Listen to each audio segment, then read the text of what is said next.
Hi, it's Pip Mackay again. I just wanted to finish off talking about eye patterns in answer to Helen's question.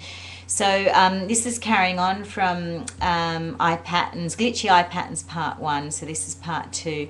So I was just saying that when I started to access my auditory recall, which is the side-to-side movement, and my auditory construct, suddenly I started to remember things from my childhood that I didn't want to remember, what people had said to me.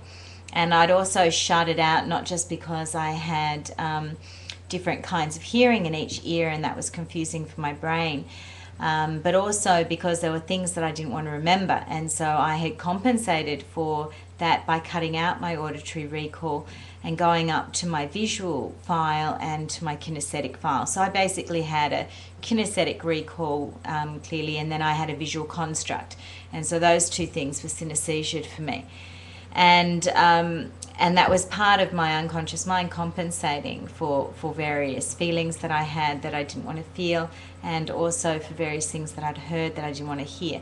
So it was a great opportunity for me once I started to do my eye exercise and start to access my auditory recall. It was a great opportunity to do further clearing that I hadn't realized was there because it was kind of hidden by my unconscious mind. So that was really useful. So it's important with your clients that you're there ready to support them with coaching if they've got glitchy eye patterns and they're suddenly accessing eye patterns that they haven't accessed before. So in Helen's case with her client, if her client starts to access kinesthetic down in kinesthetic, there may be a whole lot of new emotions coming up for clearing that she might not have seen before or might not have realized were there, and the client might not have either. But the big question to ask, and this was the point that I wanted to make in this section, is do you need for the person to change all their eye patterns to get an outcome or a result?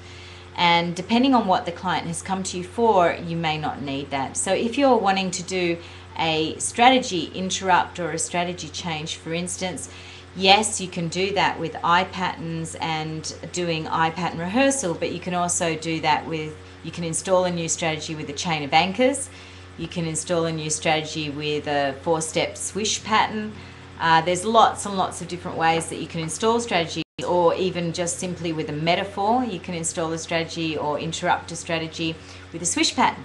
So there's many different ways that you can help that person change a strategy even without doing their eye patterns. So you might find, look, the eye patterns are so glitchy, the person doesn't really want to change their eye patterns. There's no point in doing a whole long process in helping them restructure their eye patterns if all they want is just to change one strategy. You might find that there's just many other resources in NLP which you can use to change that strategy and interrupt that strategy, which has nothing to do with eye patterns.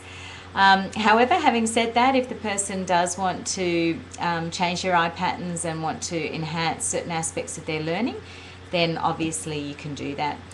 Just one last point. One of the things I saw recently is somebody who their visual recall and visual construct were very, very glitchy, and the person so then basically just cut out all their visual recall and construct, weren't so good at doing that. But they were really, really brilliant at recalling their feelings in K and what they did in K, and really brilliant at recalling their AD. So they had really basically a tremendous memory for numbers, could remember any numbers in any kind of sequence and order. And that was because they'd had lots of sort of dyslexic, glitchy eye patterns in visual recall, visual construct. And so their unconscious mind had gone, okay, well, that's not really working for us. We'll use and compensate in some other area. And that can often create a genius. So sometimes what we consider to be a weakness, like, glitchy eye patterns in visual recall and visual construct, because of the way the mind compensates for that, the person might create a genius in some other area. And so really in the end, whatever it is we practice, whether that's because we're compensating for something that's not strong, or whether that's just a passion of ours, that we create a genius there. So no matter what we've done or what strategies we've used, there ends up being a positive outcome there, and then people are often attracted to different careers that where they need that strength.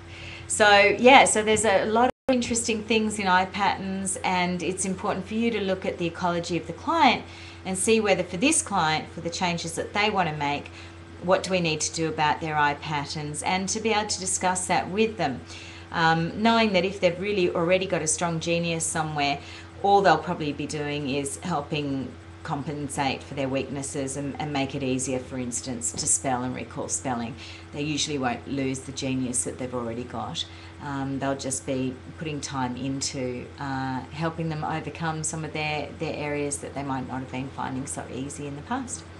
So that's it. Thanks for listening, and it's one of my favourite topics. If you want to find out more about eye patterns, on the Evolve Now site we've got the Kids Matrix and Focus on Kids, where there's lots and lots of information about learning issues, eye patterns, not just for kids but for adults as well. I've taken the whole of NLP and simplified it for parents so they can apply it to their kids. There's lots of stuff about empowering questions, directionalized questions, what questions does to the way that we think and the direction of our thinking. Milton model just really simplified so you can apply it for kids. There's a whole lot of fantastic stuff. And in Focus for Kids, there's me working with a 6-year-old, looking at their eye patterns and helping them with a spelling strategy. So yeah, if you want to find out any of those, just go to www.evolvenow.com.au. That's www.evolvenow.com.au, and just look for the shop and then look for Kids Matrix, and you'll find lots of information there, or ask me for another video. I'm more than happy to answer any of your questions. Thanks, bye.